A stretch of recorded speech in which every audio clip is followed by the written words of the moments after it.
2025年的夏天啊，泰国发生了一件震撼全国的事情。一名35岁的普通女子，让泰国至少15名高生拜倒在她的石榴裙下啊，并且呢，她还拍摄了5000多个小电影和8万多张的照片啊，里面的内容就很丰富了。有的呢是头戴毛巾的大和尚给女施主按摩脚，还有的呢是用自己的光头感受女施主小手的体温，还有的呢是做完剧烈的运动啊，在那里裹着被子呼呼大睡的。当然还有很多限制级的不雅视频和照片呢，就不在这里展示了。他用这些照片和视频啊，3年内的时间，从大和尚那里啊勒索了总共3.85亿泰铢，相当于7500万人民币啊。根据统计呢，至少有15名高生被曝光。要知道，泰国是一个信奉佛教的国家，全国有90%的人都信奉佛教。这件事曝光之后呢，引起了轩然的大波。可以说，一个35岁的女人动摇了整个国家的信仰啊！大家好，我是海岩，今天我们来讲泰国高生勒索案。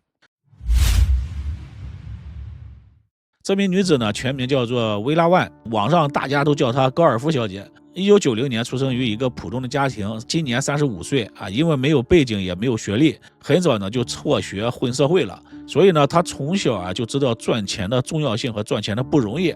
当然呢，她也是一直渴望有一天能够赚到大钱。很快呢，她就发现啊，泰国有那么一批人很有钱，那就是僧人，特别是那些级别比较高的寺庙的方丈。泰国呢是一个高度信佛的国家，全国有90%的人信奉佛教。根据官方的统计呢，每年整个泰国寺庙的香火钱等收入大概是30到36亿美元，而且呢基本上都是现金流，没有统一的审计，也没有公开账目，也就是说根本就没有监管。而且呢，管理这些钱的人就是寺庙的方丈，所以搞定了这些方丈呢，就相当于搞到了钱。高尔夫小姐想要搞定方丈，那硬来是肯定不行的，所以只能自取。于是呢，她开始在社交媒体上上传一些光鲜亮丽的照片和视频，为了包装自己，不惜刷爆了信用卡来租豪车，只为拍那几张照片。在社交媒体上，她将自己包装成一位精致的、虔诚的佛系名媛。她以女居士的身份，通过社交媒体主动添加了高僧好友，或者呢以捐款或者是供养寺庙的名义来接近他们。伪装成一位迷茫的需要开导的虔诚的女性。时机成熟之后呢，她就会提出和高僧们线下见面啊。在线下见面的时候呢，刚开始继续扮演那种虔诚的角色，时不时给高僧抛去一个崇拜的目光。等对方彻底放下了防备之后啊，再用一些不经意的身体触碰来勾引高僧。就这样，双方见面的场所啊，从喝茶的茶社，然后呢到私密的咖啡屋，最后到酒店开房。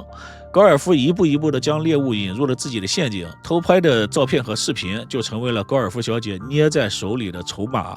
第一位中招的是北标府帕普塔差市的住持提布拉迪，这是一位在当地德高望重的住持啊，但最终呢也是拜倒在了高尔夫小姐的石榴裙下，被拍下了照片和视频，勒索了钱财。为了自己的声誉，和大和尚呢也不敢去报警，只能乖乖的掏钱。高尔夫小姐用相同的手法，3年的时间里前后搞定了15位高僧，她自己呢也成为了时间管理大师。信徒们给大师们供养钱，大师们呢就拿着信徒们给的钱来供奉高尔夫小姐。高尔夫小姐有了钱之后呢，就过着奢侈的生活，购买高端的公寓、名牌包包和豪车等等等等啊。更要命的，她还迷上了网络赌博，据说最多的一次一天就输掉了66万人民币啊。大家知道赌博是一个无底洞啊，没钱了呢就问高僧们要，反正手里有他们的把柄。方丈高僧们嘛没有办法，也只能乖乖掏钱。刚开始呢，高尔夫小姐一次就要几万啊，后来胃口变大了，越来越大啊，变得几十万、几百万。其中大城府瓦楚吉特达姆拉姆市的住持几个月的时间内，给高尔夫小姐转账了1300万的泰铢，相当于284万的人民币。就这样呢，高尔夫小姐用3年的时间，总共在和尚那里搞了3.8亿泰铢，相当于7500万人民币啊！不得不说啊，这个和尚是真有钱啊！高尔夫就这样顺风顺水的勒索了3年，直到2025年，转折点出现了。高尔夫勒索的15名高僧当中啊，最有名的、地位最高的就是三宝寺的住持帕提普。他是一位拥有皇家头衔，在佛教威望极其高的67岁的高僧。他见多识广啊，警惕性也高。高尔夫小姐很有耐心，用了1年的时间才搞定了这位住持。他认为帕提普是最有钱的，如果少要了就对不起自己啊。于是呢，有一天呢，高尔夫就跟帕提普说：“我怀了你的孩子了，你得给抚养费啊，抚养费也不多，768万泰铢，大约是168万人民币啊，少一分，咱们这个视频就曝光了。”帕提普当时就傻了，他知道自己肯定拿不出这么多钱，就算是动用庙里的钱，早晚也得出事儿。思来想去呢，他做出了一件让所有人都难以置信的决定：这和尚老衲我也不当了，连夜坐飞机逃往了老挝。结果第二天早上，寺庙的僧人发现住持不见了，那还得了？于是呢就报了警。一位万人敬仰的寺庙住持为何深夜不辞而别？这则爆炸性的这个消息迅速的传开，整个泰国社会为之哗然。警方调查了方丈的通话记录和资金往来之后呢，很快就发现这个事儿和高尔夫小姐有关，并且呢查到了高尔夫小姐的住址。在2025年的7月15日，警方在泰国暖武里府的一栋这个公寓里面就成功的将高尔夫逮捕了。当警方搜索他的住所的时候呢，查获了5部手机。当这些手机被解锁啊，里面的内容更是让人目瞪口呆啊！里面存储了超过8万张的私密照片和5000多段视频，这些影像资料的内容都极其的露骨，有些僧侣身穿的袈裟就和他缠绵相拥了啊，有的是记录亲密爱抚和亲吻的瞬间，甚至还有一些僧侣一番风雨之后呢，疲惫的酣然入睡的画面。警方呢还在他家里搜出了10几件不同高僧的这个袈裟，高尔夫将这些袈裟当作战利品收藏着。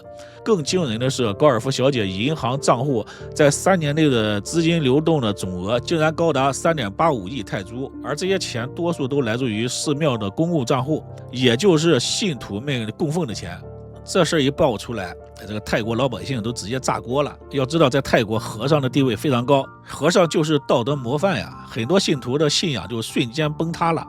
网络上也是骂成一片啊！有网友说：“你们还对得起这身袈裟吗？啊，以后再也不给寺庙捐钱了。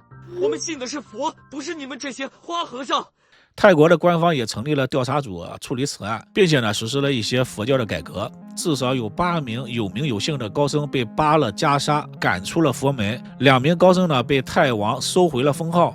中央调查局宣布要对全国30万的和尚进行一次大规模的摸底，查查他们的钱到底是从哪来的并且呢还下令所有的寺庙的账本必须公开，接受国家的审查，寺庙的财务必须透明化。